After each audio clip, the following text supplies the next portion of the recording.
I've read your business profile, and one of the things I've noticed is you're so much on pro bono. It is one of the centers of your law firm. So and that is wonderful. If you don't know what pro bono is offering free legal work for someone. So those are one of the things that also caught my eye. But as you see from her history, that's the kind of person she is. She's really a people person, all about helping others. That's why she took law. Yeah, so just as we go on, so after that law firm, you went, what happened after? So it, of course it was a stint, but it helped me gain experience, especially like you said, relating to people. We used to talk to LC chairman to kind of do a due diligence on these businesses or stories. So an opportunity came, and at that time, if you remember Orange Telecom, they were looking for a legal officer, and I applied for the job, and I got in. So that was like my first job. If I can say corporate job.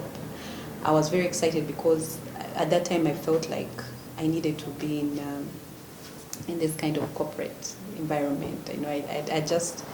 I just closed off my mind to the other side of practicing law. So I started practicing law through a corporate entity, advisory services to your company, and it's where my corporate law journey started.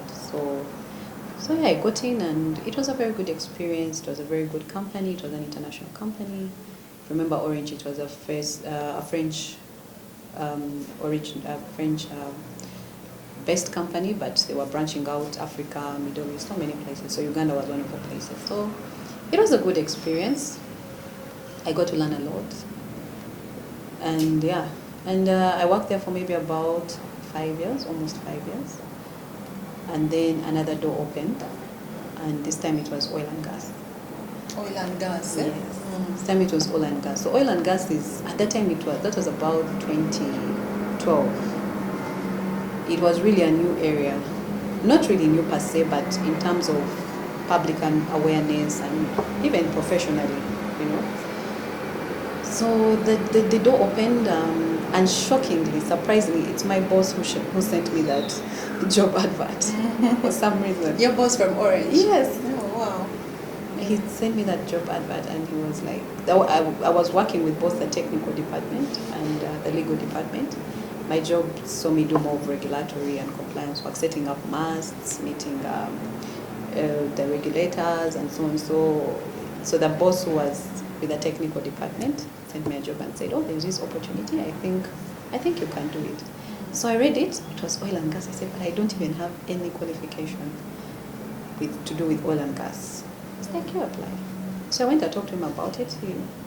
And now spiritually, I understand. He blessed blessed the job, because your leader to open up a door for you, and he told me apply for it. So I did. I was called for the interviews, and I got in. So, and that also started another journey for me.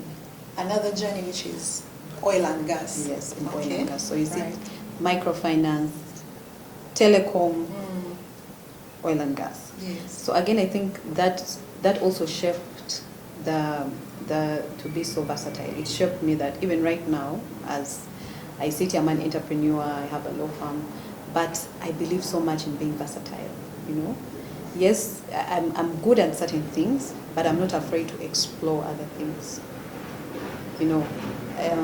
So that's being versatile. So, so I started a whole new journey in oil and gas, Very, of course, the law being the law, as long as I can read the law, interpret it, understand it, but again, it's a different ballgame altogether. So the oil and gas sector at that time was new, 2012. Talo had been around from, their first success was in 2006, but now 2012 we had new players come in, CNOOC, Uganda and Total, so I got in through CNOOC. And it was quite an experience, I might say. It was my first time working with a company that is Chinese based. Remember, I was coming now from a French-owned company to a Chinese-owned company. And of course, the cultural dynamics, you know, French and then Chinese. So there was a lot of learning to do. That's for sure I can say what my journey was.